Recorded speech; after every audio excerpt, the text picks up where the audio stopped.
Today's Wheelie Good tip is brought to you by Access Community Health. Thanks guys for your support. So you're going home and require a care team and support workers at home, which is a huge deal for you and your family. Getting used to having people coming in and out your home is massive. I think first of all, it's building the rapport with the team before you go home. So they should be able to come into the spinal unit and do some training, and that's when you'll get to know them, get to know their personalities, and also for them to get to know you. It's really good for them to know what your house looks like, what your day-to-day thing is, what your day-to-day routine is, if you've got pets at home, young children, what your work is, for them to set the scene as well. Before you go home, it's really good also to set the scene as well as do some ground home rules. That's things like rooms that you don't want people to go into.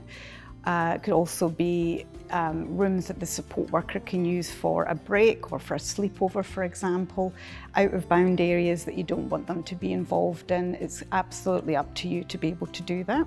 To be used to having somebody coming in and out your home, it's not easy. It's just, again, respect that they are coming into your home, but this is their workplace as well. Let them know, do you want shoes on, shoes off? Do you want which door for them to go in, where to park? All those things are super important before you actually get home. How they act in the home is they are professionals and they need to act professionally and give you a high standard of care that you deserve. And you need to be able to speak up if it isn't working. So you need to know within the company or whoever you've got funding with is who do you go to if there's any issues. There might be personality clashes. You will not get on with everybody and that's just human nature, but you need to be able to speak up. And again, you know your own body, you know what's right, what's not right. You must be able to speak up and know who to go to when things are not going right. So as well as you having support worker care, there will also be the support workers coming in to the home and affecting the family day-to-day running. So as I said before, you will have children, or you might have children, you will have husband, wife, or anybody that's at home that will also have to get used to having people coming in and out. You just have to set your boundaries. Again, it could be that they don't come into a certain room, and that's your time to have private time with your family. If you're having a family meal and you don't require support for that, then ask the support worker, or you can ask the support worker to go into the other room. They might have their own meal at the same time, just to give you private time. They're not to be involved in any discipline of your children or listen to any arguments with your friends or family. That's for you, that's your person, that's what's happening in your life. It's not affecting your care needs at all. It's just making sure that everybody involved are respectful, both sides, for the care agency, support agency, as well as yourself and your family in the home. So in the home, you might share with a partner or husband, wife, mother, daughter. So there's obviously other people in the home to be considering. So if there's things that you don't want the support worker to be involved in, like going into certain cupboards or cooking the meal, it might be something that your family really want to do for themselves, then again, set the boundaries, set little rules within the home that just make it so everybody knows boundaries are safety. So it's just knowing that people know what to do, what not to do, and when not to do or when to do it. Again, just knowing your body, knowing your family, that's the most important thing. The support workers are there to do that, support you, and just make sure that you're ready for the day, safe and healthy for the day, and then your family's your family, and that's the most important thing. If you don't get on with your support workers, that's usually something that can happen over time. Again, knowing who you can communicate that with. It's awkward if you don't get on with your support worker. You might not want to say to them directly because they are still in your home. So knowing who you can contact to let them know if things are not going right, that's really important. Again, allow time for settling. So you'll go home and you might be told, give it a week, give it 2 weeks. But I actually think if you give it a few more weeks than that, just get people used to you. This is all very new for you as well. You're going home with a new injury, a new impairment.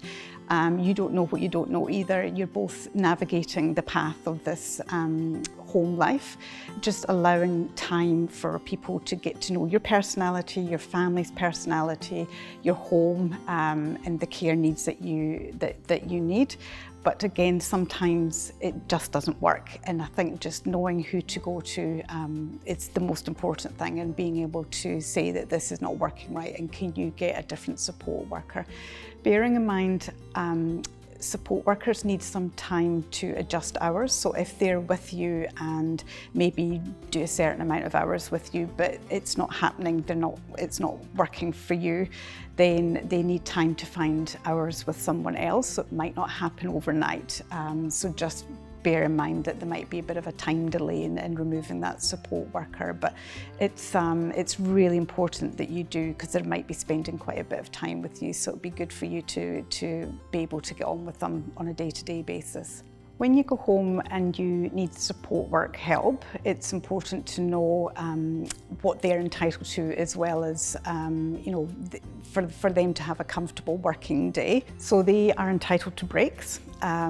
So if they're working, say, an 8-hour shift, for example, they will be entitled to a lunch break or an evening meal break. But obviously not to leave you stranded in your home. So just to be able to have a room that they can maybe go to, or an area of the home that they're able to just go and have a break. It could be 20 minutes, 30 minutes, but still be accessible. So if anything did happen during that time, then you're able to call them. But it is important that they do have a break. They won't leave the premises if they're in their rostered shift. It's also important.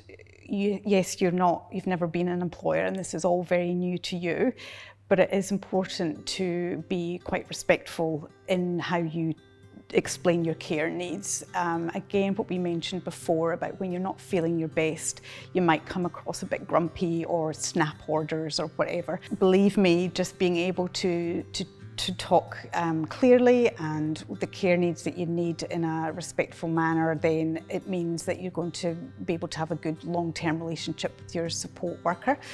And that means that they know what they need to do, and you won't have to repeat yourself over and over, which sometimes leads to a bit of frustration. If you're having a bad day, as in lots of pain or just unhappy or just don't want somebody around for the day or the shift, first of all, the support worker has a duty of care to make sure that you are safe. So if they want to empty your catheter bag or give you your pain meds and give you a drink, change position or whatever, that's fine.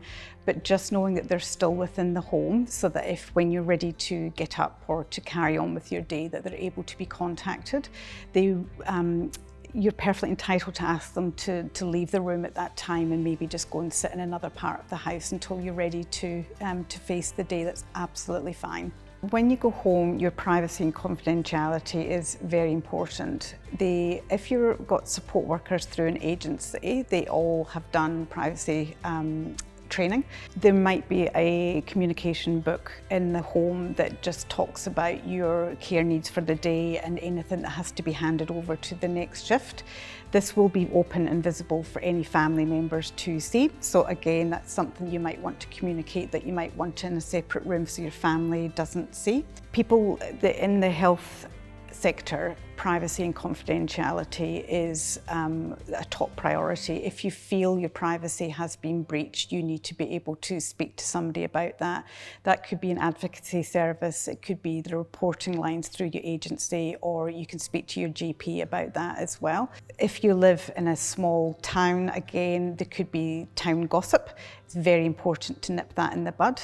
If you have support workers within your home and you hear them starting to talk about other clients that they might have, you also need to report that as well. It's really important. They should not be disclosing any information about you to anybody else, or other clients' information to you as well.